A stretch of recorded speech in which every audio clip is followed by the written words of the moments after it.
Baik, perkenalkan nama saya Sela Margareta dari Prodi Administrasi Publik dengan NPM 22 351 551 6135. Di sini saya akan membahas tentang reformasi birokrasi yang ada di Indonesia guna memenuhi tugas 2 dari mata kuliah Reformasi Administrasi. Selamat menonton. Baik, di sini saya akan membahas tentang reformasi birokrasi yang ada di Indonesia. Sebelumnya, apa sih reformasi birokrasi itu? Nah, reformasi birokrasi itu adalah upaya melakukan pembaruan dan perubahan mendasar terhadap sistem penyelenggaraan pemerintahan, terutama menyangkut aspek kelembagaan atau organisasi, ketatalaksanaan atau bisnis proses, dan sumber daya manusia aparatur. Nah, birokrasi reformasi ini dilakukan dalam rangka mewujudkan tata kelola pemerintahan yang baik atau good governance. Selain itu, ada 8 area perubahan reformasi birokrasi menurut Permenpan nomor 25 tahun 2020. Yang pertama ada manajemen perubahan, di mana upaya instansi pemerintahan dalam mengelola perubahan yang ada dalam sebuah birokrasi. Yang kedua ada deregulasi kebijakan, yaitu mengurangi overlapping atau tumpang tindih antar berbagai kebijakan sehingga membuat pemerintahan tidak dapat menjalankan tugasnya dengan baik. Kemudian ada penataan organisasi. Nah, ini sangat penting karena dapat mengukur organisasi apakah sudah sesuai dengan kebutuhan yang menjadi visi misi dari instansi pemerintah.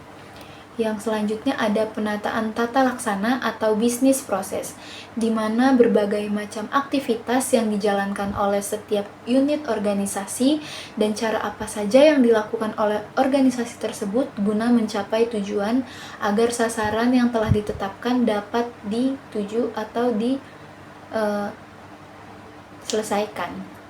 Yang selanjutnya ada penataan SDM.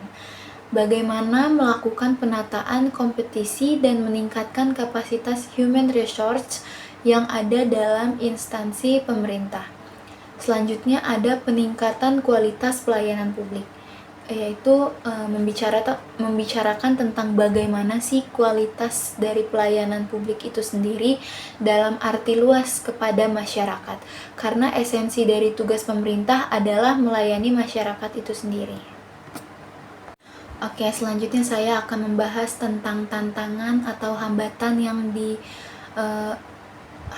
oleh reformasi birokrasi. Yang pertama itu ada resistensi terhadap perubahan, di mana ada kebiasaan lama dari pegawai atau pejabat yang mungkin enggan meninggalkan cara kerja tradisional yang sudah terbiasa mereka lakukan, dan hal ini menjadi kekhawatiran karena tidak ada perubahan dalam mengerjakan atau menyelesaikan suatu pekerjaan. Yang kedua, karena birokrasi yang kaku.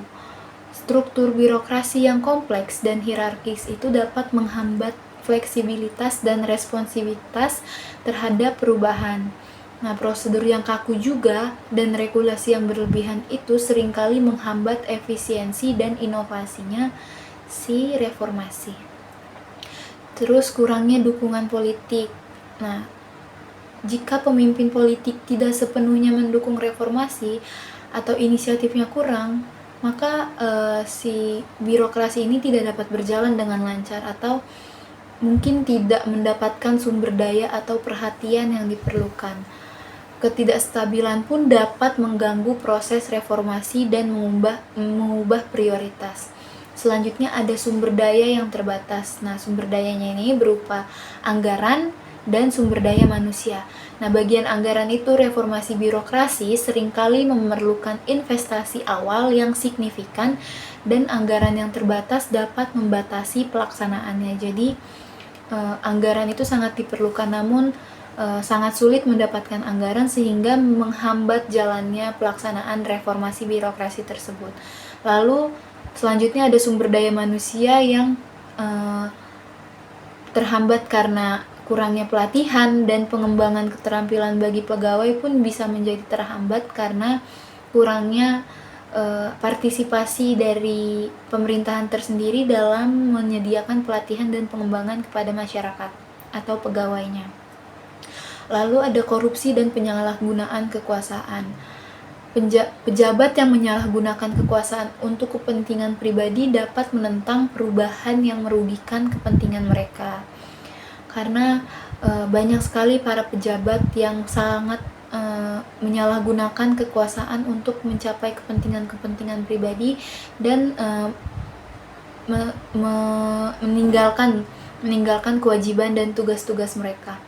Lalu yang selanjutnya ada keterlibatan stakeholder atau kurangnya keterlibatan publik, di mana reformasi tidak melibatkan masyarakat.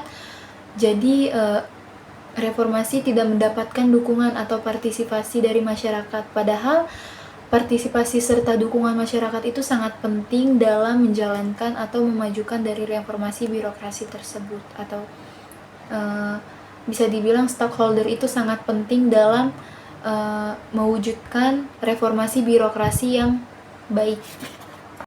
Oke, selanjutnya saya akan membahas tentang alur pikir reformasi birokrasi. Nah, alur pikir ini terbagi menjadi 5. Yang pertama itu ada penataan kelembagaan. Nah, di penataan kelembagaan ini ada 4 poin penting. Yang pertama ada visi misi, strategi organisasi. Yang kedua ada struktur organisasi efektif, efisien, rasional, dan proporsional. Yang ketiga ada pembagian tugas proporsional. Dan yang keempat ada mengatur jabatan struktural dan fungsional. Yang kedua ada penataan ketatalaksanaan atau manajemen. Nah, ini dibagi menjadi beberapa bagian. Yang pertama ada mekanisme atau sistem kerja internal, prosedur kerja, hubungan kerja eksternal, perencanaan, pelaksanaan, pemantauan, evaluasi dan pengendalian, pengelolaan sarana dan prasarana kerja, otomatisasi administrasi perkantoran, pemantauan teknologi informasi atau e-governance, dan pengelolaan kearsipan yang handal. Kemudian yang ketiga ada penataan sumber daya manusia atau aparatur. Ini pun dibagi menjadi beberapa poin penting. Yang pertama ada penerapan sistem merit dalam manajemen kepegawaian, sistem diklat yang efektif, standar dan peningkatan kinerja, pola karir yang jelas dan terencana, standar kompetensi jabatan, klarifikasi jabatan, rekrutmen sesuai prosedur, dan penempatan pegawai sesuai keahlian. Selanjutnya ada akuntabilitas atau pertanggungjawaban. Nah, ini terbagi menjadi 4 poin penting. Yang pertama ada perencanaan strategik, perencanaan kinerja, pengukuran dan evaluasi kinerja, dan pelaporan. Lalu yang terakhir ada pelayanan umum. Nah, pelayanan umum ini dibagi menjadi 3 poin penting. Yang pertama ada pelayanan prima, kualitas pelayanan, dan kepuasan pelayanan atau kepuasan pelanggan.